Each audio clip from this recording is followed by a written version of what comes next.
بسم اللہ الرحمن الرحیم۔ السلام علیکم تمام سننے والوں کو خوش آمدید میرے چینل سچی آپ بیتی پر۔ جنہوں نے میرے چینل کو ابھی تک سبسکرائب نہیں کیا وہ سبسکرائب کیجئے اور بیل نوٹیفیکیشن کو پریس کیجئے تاکہ آپ کو ملتی رہے اپڈیٹ۔ تو چلیے سنتے ہیں آج کی سچی آپ بیتی جو ہمیں کراچی سے ہی سحر نے بھیجی ہے۔ یہ ان کی بڑی بہن کی بیٹے کی کہانی ہے، سنتے ہیں ان کی زبانی۔ میری بہن دہلی کالونی میں رہتی ہیں۔ یہ ان کا تیسرے نمبر کا بیٹا دہلی کالونی میں جمعیت ہاسپٹل ہے، یہ وہاں پیدا ہوا۔ اب بچہ ماشاءاللہ تقریباً 11 سال کا ہے۔ یہ جب پیدا ہوا ہے اور جس روم میں میری بہن کو لا کر جو روم میری بہن کے پاس تھا، ایک تو وہ بہت زیادہ ہانٹڈ تھا، عجیب سا۔ وہ برگد کا درخت تھا یا پتہ نہیں نیم کا درخت تھا، اس کے نیچے وہ روم تھا، اور اس روم میں بہت ہی عجیب سی وحشت تھی۔ بہت خوف آ رہا تھا اس روم میں سے۔ میری بہن کا بیٹا آپریشن سے ہوا، تو پہلے ہمیں جب بچہ لا کے دیا گیا تو ہم لوگ بڑے خوش تھے، کہہ رہی مبارک ہو بیٹا ہوا ہے۔ لیکن جو نرس تھی نا، اس کے چہرے سے کچھ آپ کہہ لیں کہ ایک خوشی والی کوئی ایسی نہیں تھی، تاثر نہیں تھا خوشی کا کوئی۔ وہ عجیب سی جیسے کوئی روکھے پھیکے انداز میں کہ بیٹا ہوا ہے۔ اس نے لا کے میری امی کو بیٹا پکڑایا۔ میرے بہنوئی بھی ساتھ ہی میں تھے اور انہوں نے گود میں لیا، اور جب ہم نے اس بچے کو دیکھا تو آپ یقین نہیں کریں گے کہ ہم سب خوف میں آ گئے، کیونکہ اس کی جو شکل تھی وہ عام بچوں کی نہیں تھی۔ وہ بچہ تھا ہی نہیں، جیسے کہ کوئی بوڑھا آدمی نہیں ہوتا، اور وہ بھی جو چائنیز بہت بوڑھے آدمی نہیں ہوتے، چائنیز جو ان کے کہہ لیں پادری ہوتے ہیں یا کوئی جو بھی ان کے وہ ہوتے ہیں، اس ٹائپ کا وہ بچہ تھا۔ اس کی شکل بالکل ایسی، چہرے پہ جھرجھریاں سی تھی، جیسے کہ وہ بچہ نہیں، بچے کی شکل نہیں تھی، وہ ایک بوڑھے آدمی کی شکل تھی۔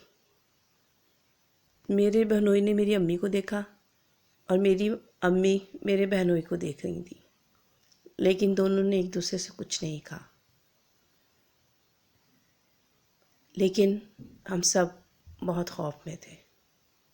پھر تھوڑی دیر کے بعد میری بہن کو لایا گیا روم میں۔ اس نے پوچھا یہ کیا ہے؟ پھر بھائی نے بتایا بیٹا ہوا ہے۔ وہ خوش ہو گئی، انہوں نے کہا اچھا۔ پھر آپ کہہ لیں کہ شام کے ٹائم کی بات ہے، مغرب سے پہلے کی کچھ، میری امی نے اس کو کہ چینج کروانے لگی۔ تو میری امی نے جب اس کے پاؤں، جیسے کہ اس کو ڈائپر پہنا رہی تھیں، تو جب اس کے پاؤں پکڑے تو آپ لوگ یقین نہیں کریں گے کہ اس بچے کے پاؤں پر مٹی لگی ہوئی تھی، دونوں پاؤں پر، جیسے کہ وہ ننگے پاؤں کہیں چلا ہو۔ میری امی تو بہت خوف میں آئی۔ انہوں نے میری بہنوئی سے یہ بات شیئر کی کہ دیکھو، وہ کہہ رہے نہیں آپ کا وہم ہے، ایسا کچھ بھی نہیں ہے، آپ وہم مت کریں، کچھ بھی نہیں ہے۔ تو میری امی نے پھر میری بہن سے کوئی ذکر نہیں کیا اس چیز کا، لیکن شکل دیکھ کے اس بچے کی ہم سب لوگ بہت خوف میں تھے۔ خیر 2-4 دن کے بعد جب ان کی چھٹی ہوئی، گھر آ گئی، میری بہن نے اس چیز کو کوئی نوٹس نہیں کیا بھی ہوگا تو اس نے ہم پہ ظاہر نہیں کیا کہ وہ جو بچے کی جو شکل ہے وہ بوڑھے آدمی کی جیسی کیوں ہے. لیکن جب ہم نے ڈاکٹروں کو چیک کروایا، مطلب جب چھٹی ہونے لگی، جیسے کہ بچوں کا چیک اپ ہوتا ہے، تو وہ جب بچے کا چیک اپ کروایا تو وہ کچھ ڈاکٹر نے ہم سے ایسی کوئی بات نہیں کی، لیکن وہ انہوں نے یہ کہا کہ کچھ مسئلہ ہے اس کے، یہ کچھ ٹیسٹ ہوں گے، تو آپ لوگ کچھ دنوں بعد مطلب آ کر اس کی ٹیسٹ کروائیے گا. میرے بہنوئی نے کہا اچھا ٹھیک ہے، اور ہم گھر آ گئے. میری بہن میری امی کی طرف آ گئی، اور وہاں بھی سب کو بہت ہی عجیب لگا. مطلب کسی نے اس سے یہ بات ظاہر نہیں کی، کیونکہ میری بہن ڈر نہ جائے، یا اس نے جب ہم سے ظاہر نہیں کی تو ہم نے بھی اس چیز کا کوئی وہ نہیں کیا کہ اس سے پوچھیں یا اس کو بتائیں یا اس سے کچھ کہیں. کچھ اس چیز کو ہم لوگوں نے مطلب نوٹس نہیں کیا. خیر مہینہ رہ کے میری بہن چلی گئی. پھر میرے بہنوئی بتانے لگے کہ اس کے ٹیسٹ ہیں تو اس کے ٹیسٹ کروانے جانا ہے. تو میں اپنی بہن کے ساتھ پھر اپنی بہنوئی کے ساتھ ان کے گھر گئی، پھر اپنی بہن کے ساتھ ہاسپٹل گئی. اس بچے کے کچھ ٹیسٹ ہوئے، تو پھر ان کی جب رپورٹ آئی تو پھر میرے بہنوئی بہت پریشان تھے. انہوں نے بہن سے کہا کہ بچے میں کچھ مطلب کہ مطلب کہہ لیں کہ کچھ کمی ہے، یہ بچہ نارمل نہیں ہے. میری بہن نے کہا آپ کیا بول رہے ہیں، کیا ہو گیا؟ بالکل ٹھیک ہے میرا بچہ، کیونکہ ماشاءاللہ ان کے 2 پہلے بچے بھی تھے، ایک بیٹی ایک بیٹا، اور یہ دوسرے بیٹے کے تقریباً کوئی 6 سال کے بعد یہ ان کا بیٹا ہوا تھا. اور یہ دہلی کالونی میں آپ کو پتہ ہے فلیٹ کس طرح کے بنے ہوئے، تو کچھ ہانٹیڈ سا ان کا وہ جو گھر ہے اس ٹائپ کا ہی ہے، کچھ خوفناک گھر ہے. ان کو خیر ابھی تک تو کچھ محسوس نہیں ہوا تھا، لیکن جب ان کا بیٹا ہو گیا پھر بھائی نے بتایا کہ نہیں یہ بچہ نارمل نہیں ہے، نارمل بچوں کی طرح نہیں ہے، یہ تھوڑا سا اسپیشل بچہ ہے. تو میری بہن بھی تھوڑی سی پریشان ہوئی، لیکن خیر اللہ کی رضا سمجھ کے خاموش ہے. اولاد تو انہیں کی تھی نا، کچھ کر تو سکتے نہیں تھے. اللہ کی رضا میں راضی رہے. ٹائم گزرتا گیا. جو اس کا بڑا بھائی ہے، جیسے کہ بچے آپس میں کھیلتے ہوئے لڑتے ہیں، مارتے ہیں ایک دوسرے کو، تو اسی طرح اس کا جو بڑا بھائی ہے، جیسے کہ آپس میں کبھی کھیلتے ہوئے اس نے اس کو کبھی کہیں مار دیا، تو واپسی میں وہ بچہ نہیں اس کو کچھ کہتا تھا، لیکن کوئی ایسی غیر مرئی مخلوق وہ اب اس کا بدلہ اس بچے سے لے لیتی تھی. کبھی اس کے ہاتھ پہ چوٹ آ جاتی تھی، کبھی وہ گر جاتا تھا، کبھی اس کا سر پھٹ جاتا تھا، جب وہ اس کے ساتھ لڑتا تھا، جب اس کو چوٹ آتی تھی. یہ چیز میرے بہنوئی نے بھی نوٹ کی، میری بہن نے بھی نوٹ کی. پھر انہوں نے کسی عالم کو دکھایا، تو انہوں نے کہا آپ جس گھر میں رہتے ہیں یہ وہیں کے اثرات ہیں جو کہ آپ کے بچے کے ساتھ ہیں. یہ آپ کی بچے کے ساتھ ہمیشہ رہے گی چیز، لیکن آپ کوشش کیجیے گا کہ اس کو کم سے کم نقصان ہو. اس کا جتنا ہو سکے آپ دھیان رکھیے گا. ایک تو ویسے بھی یہ اسپیشل چائلڈ ہے، اور کچھ اس کے ساتھ دوسرے مسئلے مسائل بھی ہیں. تو آپ کوشش کیجئے کہ یہ آپ کا بچہ اس کے ساتھ پیار سے پیش آئے، آپ لوگ بھی اس کے ساتھ پیار سے پیش آئیں. ایک دن اسی طرح میری بہن کچن میں کھانا بنا رہی تھی، اور سامنے والے روم میں یہ دونوں بچے کھیل رہے تھے. اس کے بڑے بھائی نے پتہ نہیں، وہ بھی ایک چھوٹا بچہ ہی تھا، 4 سال 6 سال بڑے ہوتے، اتنا بڑا تو نہیں تھا وہ بھی، اس نے اٹھا کے اس کو ایک گاڑی مار دی. حالانکہ ماں باپ نے اس کو سمجھایا ہوا تھا، لیکن وہ بچہ تھا وہ بھی، اس نے اٹھا کے اس کو گاڑی مار دی، اور وہ جا کے اس بچے کے سر میں لگی. جس سے اس کے سر پہ چوٹ آ گئی اور اس سے خون بہنے لگا۔ آپ یقین نہیں کریں گے، صرف اتنی سی دیر کہ میری بہن کمرے میں بچے کو دیکھنے گئی ہے تو وہ جو بڑا بیٹا اس کے بھی سر سے خون نکل رہا ہے۔ وہ کیسے کہ جو پیچھے اس کے کبرڈ کا شیشہ تھا وہ ٹوٹ کے اس بچے کے سر پہ لگا ہے۔ چھوٹے کے تو پھر کم چوٹ آئی، لیکن بڑے کے بہت زیادہ چوٹ آئی۔ اس کا سائڈ کا پورا سر کٹ گیا، تقریباً 10-12 ٹانکے آئے اس پر۔ میری بہن اتنی پریشان ہوئی، اتنا اس کو خوف آیا کہ میں چھوٹے کو دیکھوں، میں بڑے کو دیکھوں۔ خیر اس کی پٹی وٹی کروائی جو بھی ہے۔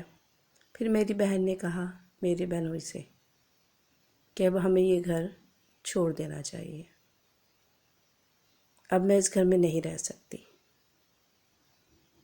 جس دن میری بہن نے میری بہنوئی سے یہ بات کی ہے، اس دن ان کا چھوٹا بیٹا پوری رات چیخا ہے، چلایا ہے، رویا ہے کہ جیسے کوئی اسے مارتا ہے، کوئی اسے تنگ کرتا ہے۔ اس نے نہ خود وہ سویا ہے اور نہ میری بہن اور بہنوئی کو سونے دیا اس نے۔ پوری رات وہ بچہ روتا چیختا چلاتا رہا ہے۔ صبح پھر میرے بہنوئی میری بہن اور اپنے چھوٹے بیٹے کو لے کر ایک عالم کے پاس گیا جن سے انہوں نے یہ معلومات کروائی تھی۔ وہ کہنے لگے کہ آپ کا اس گھر سے جانا بہت مشکل ہے، کیونکہ وہ آپ کے بچے کو بہت زیادہ پسند کرتے ہیں، یعنی کہ وہ اپنا بچہ اس کو سمجھتے ہیں اور وہ اس کو کبھی نہیں یہاں سے جانے دیں گے۔ باقی یہ کہ اللہ پہ بھروسہ رکھیں، میں کوشش کروں گا کہ اس کا کچھ حل نکلے۔ پھر انہوں نے ان کو کچھ آیتیں بتائیں اور کچھ خود بھی انہوں نے گھر پر آ کے عمل کیا، لیکن وہ کہنے لگے یہ میرے بس کی بات نہیں ہے، یہ نہ ہو کہ مجھے بھی نقصان پہنچائیں، کیونکہ یہ بہت زیادہ طاقتور چیزیں ہیں اور یہ بہت زمانے سے یہاں پر ہے۔ یہ پوری جو بلڈنگ ہے اس میں یہ اثرات ہیں۔ اللہ ہی اچھا کرنے والا ہے، اللہ سے امید رکھیں کہ وہ کچھ آپ کے لیے آسانی کرے اور آپ کی یہاں سے جان چھوٹے۔ پھر تقریباً میری بہن اس گھر میں 13 سال رہی ہیں، 13 سے 14 سال رہی ہیں۔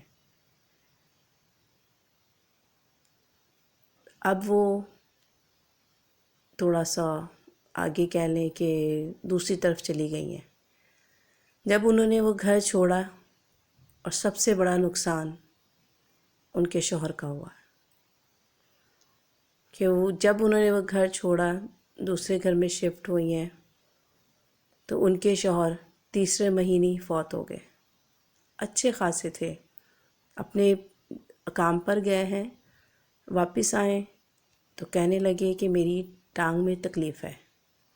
بہن نے کہا کوئی موچ آ گئی ہوگی یا بل پڑ گیا ہوگا، مطلب جیسے کہ ٹانگ میں ہو جاتا ہے کچھ اترنے چڑھنے میں، کیونکہ میری بہن اس گھر میں 3rd فلور پہ نہیں 5 فلور پر تھی، تو وہ کہتی ہیں اوپر چڑھنے اترنے میں کہیں بل پڑ گیا آپ کو، ہو سکتا ہے ٹھیک ہو جائے گا۔ انہوں نے وہی ایسے کوئی کریم وریم لگا کر کچھ کر دیا، پٹی وٹی کر دی، لیکن وہ رات اگلی رات میرے بہنوئی کو اتنی شدید تکلیف رہی ٹانگ میں، صرف ٹانگ کی تکلیف، کچھ بھی نہیں۔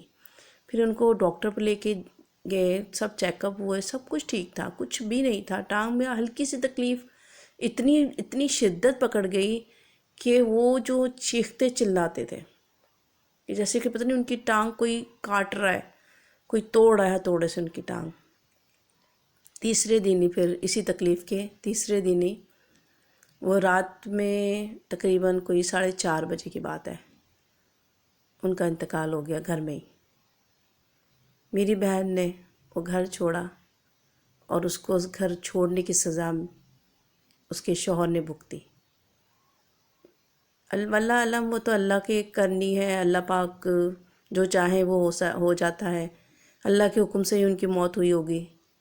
لیکن یہ بھی ہے کہ کیا پتہ انہی مخلوق نے ان کو نقصان پہنچایا ہو۔ اور آج میری بہن اس گھر میں رہتی ہے، وہ نہ کسی سے ملتی ہے، نہ کہیں جاتی آتی ہے، بہت کم کہیں جانا آنا ہوتا ہے۔ اور آج بھی اس کا بچہ ہے، اور وہ اس کو اپنی جان سے زیادہ عزیز اپنے بچے کو رکھتی ہے۔ اور اب ان بچوں کو بھی پتہ چل گیا ہے کہ اس کے ساتھ کچھ ایسی چیزیں ہیں، وہ ان کو اور قسم کا کوئی نقصان نہیں پہنچاتے، بس ان کی کوشش ہوتی ہے کہ یہ بچے کو کوئی تکلیف نہ ہو، یہ بالکل ٹھیک رہے۔ اور وہ ماشاءاللہ اسپیشل چائلڈ ہے، آپ کو پتہ ہے کہ وہ اس کو اپنا تو ہوش ہوتا نہیں بچے کو، اور وہ اپنے آپ سے کھیلتا ہے، خوش رہتا ہے۔ اور میری بہن بھی ٹھیک ہے، خوش ہے، لیکن بس اللہ تعالیٰ سب کی حفاظت کرے اور سب کو اپنے حفظ و امان میں رکھے۔